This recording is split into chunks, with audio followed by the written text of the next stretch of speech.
podcast 3 minutes pour entreprendre. Je suis Émilie Attard, je suis formatrice consultante en création et développement d'entreprises et j'ai fondé la communauté des entrepreneurs, une plateforme digitale qui accompagne les entrepreneurs dans la création et le développement de leur entreprise. Aujourd'hui, pour cet épisode hors série, je reçois Nathalie Monard-Mouns, chargée de développement au sein de la coopérative Axalp. Bonjour Nathalie. Bonjour Émilie. Merci de nous rejoindre sur cet épisode. Si tu veux bien, avant de parler d'Axalp, est-ce que tu peux nous expliquer qui tu es et quel est ton poste au sein de la coopérative ? Oui, merci Émilie pour ton invitation. Bonjour à tous. Donc, je suis Nathalie Monard-Mouns, chargée de développement effectivement pour la coopérative Axalp. Donc, je suis mariée et maman de 2 jeunes enfants de 6 ans et 1 an. Donc mon rôle est d'accueillir les futurs entrepreneurs, les intégrer au sein d'Axalp, faire le lien entre les entrepreneurs et l'équipe des permanents pour répondre à leurs demandes. Je m'occupe de la communication interne et externe, donc les réseaux sociaux, site internet, et je gère également les services annexes tels que la domiciliation et la location d'espaces de travail. Merci Nathalie pour cette introduction. Alors, est-ce que tu peux nous raconter l'histoire de Axalp ? Donc Axalp a été fondé en 2000 pour faciliter la vie des entrepreneurs.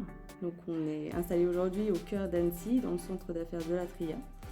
À forme coopérative, le groupe s'est développé pour répondre de mieux en mieux aux besoins des entrepreneurs. Axalp facilite la vie des entrepreneurs en leur proposant des services mutualisés.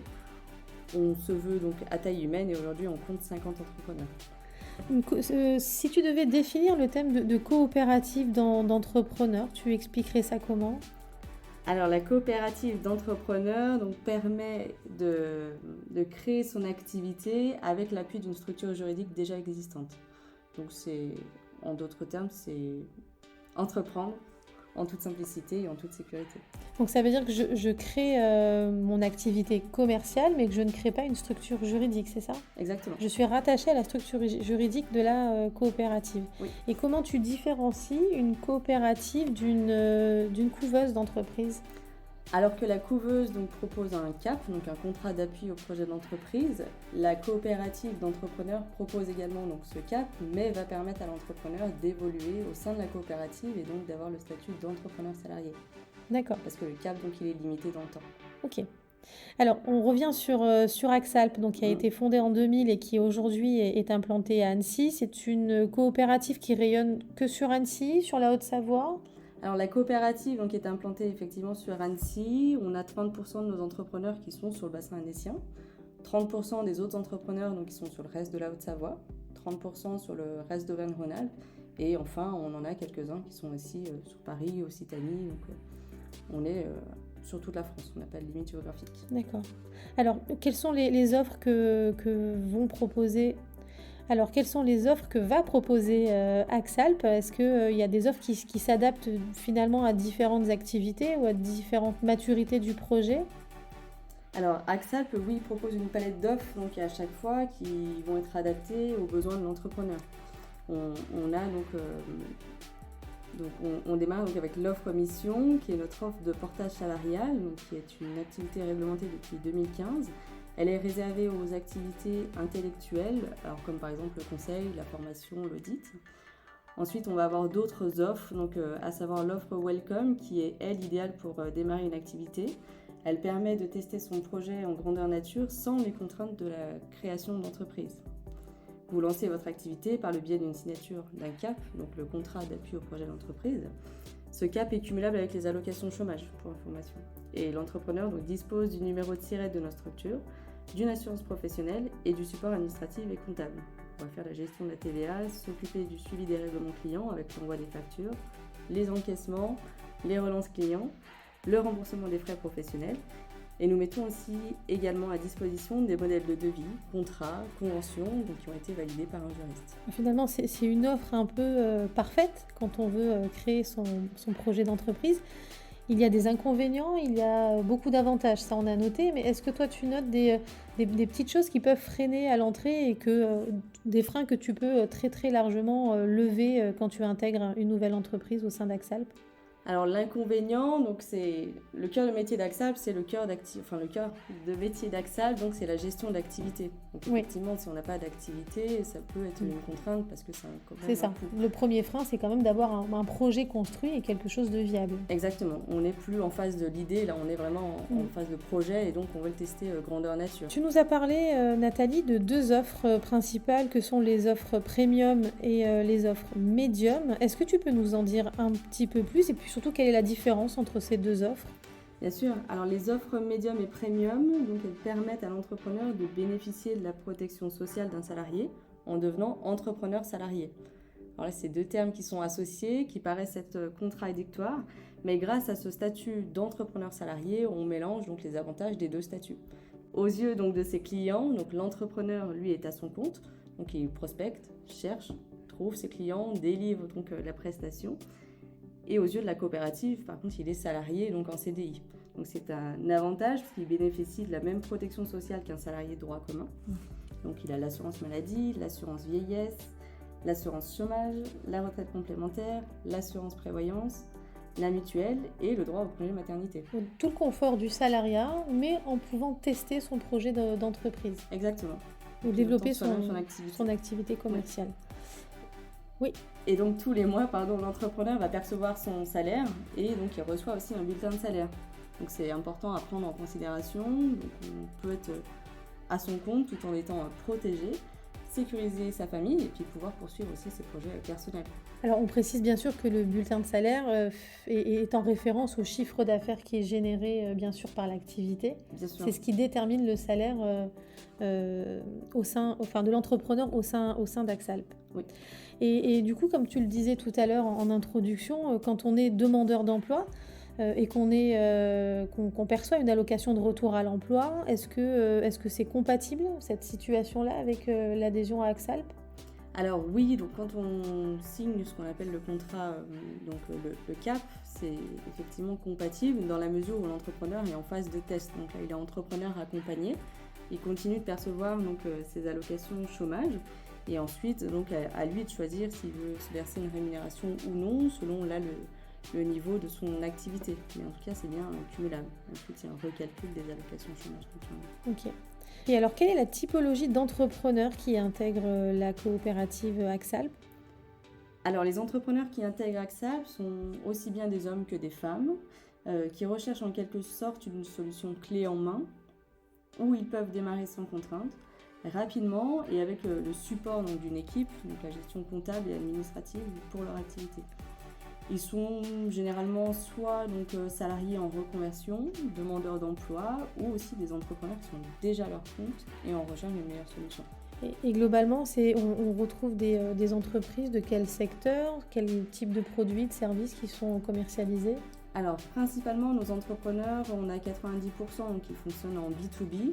Okay. Et beaucoup sont dans l'industrie. D'accord, ok, du service aux industries. Est-ce qu'il y a des métiers, des secteurs d'activité qui ne peuvent pas faire partie de la coopérative ?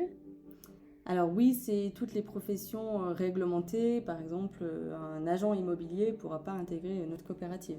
Ok. Et quelles sont les interactions qu'on peut retrouver entre les membres de la coopérative ?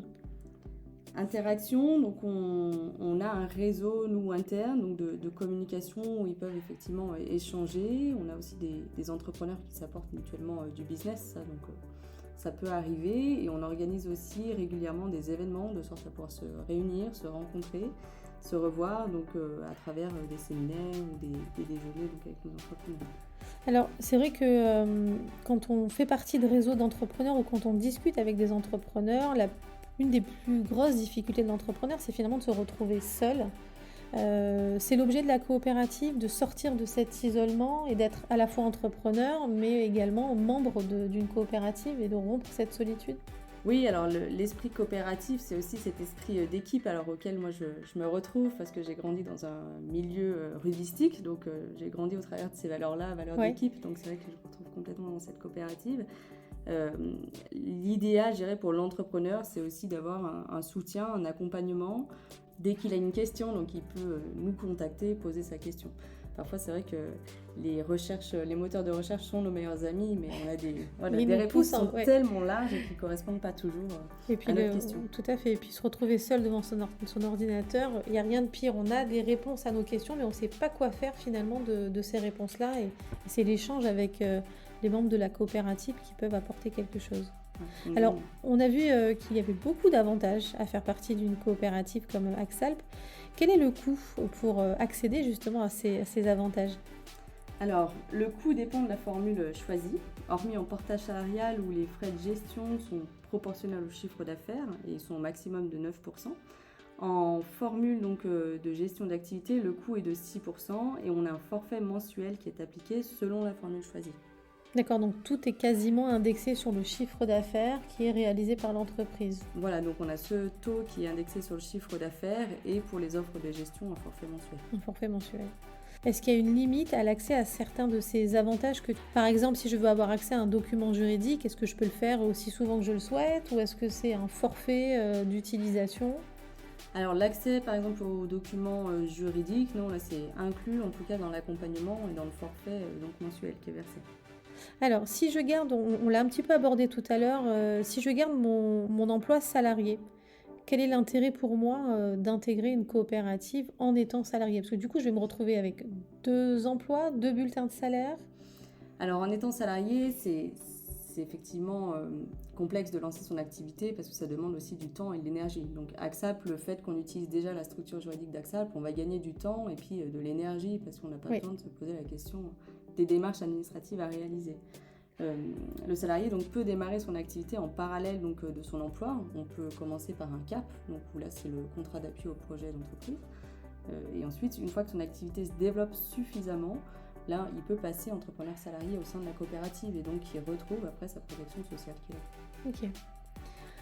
Est-ce que c'est rapide d'intégrer la coopérative ? Parce que ce qui freine les entrepreneurs aujourd'hui, en tout cas beaucoup d'entrepreneurs, c'est toute la démarche administrative de la création d'entreprise. Alors j'ose espérer que quand on intègre une coopérative, c'est rapide, on va directement à l'essentiel et du coup on peut démarrer une activité rapidement. Oui, c'est tout à fait ça. Donc, du fait que la structure juridique existe déjà, nos outils existent aussi, donc on démarre rapidement. Si demain il y a un besoin de facturer donc, un client, moi, des réceptions de tous les éléments de l'entrepreneur, je peux l'intégrer. Donc, c'est-à-dire qu'en moins de 24 heures, on est à son compte. Donc, un entrepreneur qui est en phase d'étude de marché parce qu'il veut lancer son projet et qui est face à une opportunité commerciale, il peut ne pas rater cette opportunité en se disant j'intègre la coopérative et d'ici quelques jours, je peux répondre à cette opportunité-là. Oui, complètement. Combien de temps, en règle générale, quelle est la durée moyenne de l'activité d'une entreprise au sein d'Axalp ? Alors, les entrepreneurs donc, au sein d'Axalp ont une ancienneté moyenne de 5 ans donc, pour ceux qui sont en formule médium et un peu plus de 10 ans en moyenne donc, pour ceux qui sont en formule premium. Donc là, c'est les 2 formules d'entrepreneurs salariés. Donc, on a une belle ancienneté. Aujourd'hui, le premium, on est pour le plus jeune à 1 mois d'ancienneté et ça va donc jusqu'à 21 ans. Certains on les met à la retraite. Donc effectivement, c'est un statut qui peut être tout à fait durable. On n'est pas obligé de sortir de la coopérative. Non, complètement. Seul le CAP, lui, a une limite dans le temps où là, il est possible d'être en CAP pendant 36 mois maximum. Okay. Et ensuite, on peut basculer en tant qu'entrepreneur salarié une fois que l'activité est développée. Alors, du coup, qu'est-ce qui pousserait, j'ai envie de dire, un entrepreneur à sortir de la coopérative ? Sortir de la coopérative parce que tout simplement il reste déjà libre, donc à la fin de son CAP il peut très bien choisir de créer son entreprise ou alors finalement ça lui convient pas et donc redevenir salarié aussi. Oui, c'est plus le mode de fonctionnement ou la viabilité du projet qui fait qu'on a envie de sortir de la coopérative. Exactement. En dehors du contrat CAP et de la possibilité d'être salarié finalement de la coopérative pour développer son activité, est-ce qu'il y a d'autres services que vous proposez alors à la fois pour les personnes qui sont au sein de la coopérative ou pour des personnes qui ne font pas partie de la coopérative mais qui auraient besoin de services additionnels à leur activité ? Donc oui, Axalp propose plusieurs services aussi ouverts aux extérieurs. Donc on a l'espace de coworking donc dans nos bureaux qui sont situés en plein centre d'Annecy et on propose aussi la domiciliation d'entreprise. Est-ce que tu peux nous expliquer un peu le concept de la domiciliation d'entreprise ? La domiciliation d'entreprise, donc elle permet d'obtenir une adresse donc pour pouvoir créer sa société, donc pour ceux qui sont extérieurs, en tout cas d'Axalp. Ça peut être soit pour aussi augmenter la visibilité de son entreprise ou pour préserver aussi son adresse personnelle. Ou encore, si on est susceptible de déménager dans les années à venir, éviter tous les... Pour garder une stabilité, effectivement, de l'activité. Oui.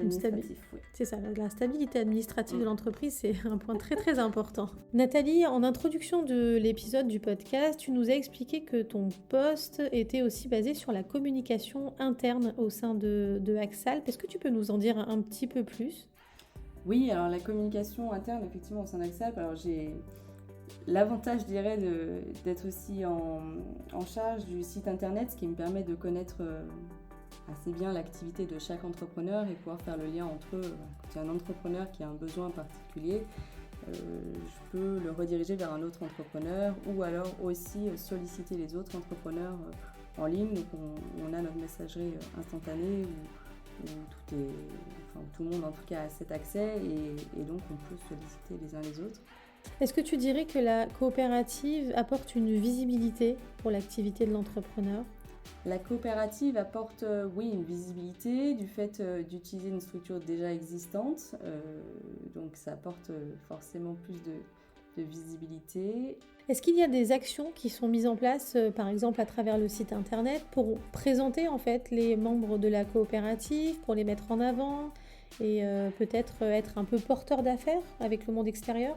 Alors oui, notre site internet, on a un annuaire, donc l'annuaire de nos entrepreneurs, ce sont nos Axalpiens, et ils ont chacun une fiche entrepreneur où là on va détailler toutes leurs compétences et également toutes les coordonnées pour les prospects ou futurs clients. Nathalie, on est dans une zone frontalière ici en Haute-Savoie et Annecy est quand même plutôt proche de la Suisse. Comment ça se passe si un entrepreneur veut intégrer la coopérative en ayant une activité sur Suisse ? Alors pour un entrepreneur qui est avec une activité sur Suisse, il pourra intégrer notre coopérative. Axalp a toujours cherché à répondre aux besoins des entrepreneurs, comme je le disais précédemment. Donc on s'est aussi adapté à notre territoire. Donc aujourd'hui, Axalp est enregistré à Berne et donc on est assujetti à la TVA suisse. Donc un de nos entrepreneurs peut très bien facturer la TVA suisse à son client. Il n'a plus qu'à se soucier entre guillemets des formalités douanières pour son activité, oui. Mais la gestion de la TVA est intégrée pour des activités en bilocalisation. Exactement. Et donc là, c'est Axalp qui gère ces formalités douanières. Alors finalement, la partie administrative, elle est complètement prise en charge. Qu'est-ce que l'entrepreneur doit faire pour sa gestion administrative et sur quoi il a encore finalement la main, j'ai envie de dire, dans sa gestion administrative ? Alors l'entrepreneur, il a encore la main bien évidemment sur l'établissement de ses devis. Donc on ne connaît pas la négociation avec son client, donc naturellement ça lui revient. Il crée également la facture qui est elle validée par notre service comptabilité et ensuite envoyée au client. Et il a aussi la possibilité de personnaliser en tout cas ces documents. Nous on reste la structure qui l'appuie, mais en tout cas commercialement il peut utiliser un nom d'enseigne, son logo, il n'y a pas de souci. Donc la coopérative reste un soutien, mais néanmoins l'entrepreneur reste complètement libre et maître de son activité. Effectivement. Et puis ensuite chaque mois aussi il nous transmet ses notes de frais avec les justificatifs pour que nous on puisse lui rembourser ses frais. Ok. Merci beaucoup Nathalie pour ta participation à cet épisode du podcast. On retrouve les coordonnées d'Axalp sur la plateforme puisque Axalp fait partie des professionnels référencés sur la plateforme de la communauté des entrepreneurs. Merci beaucoup Nathalie, à très bientôt. Merci Émilie.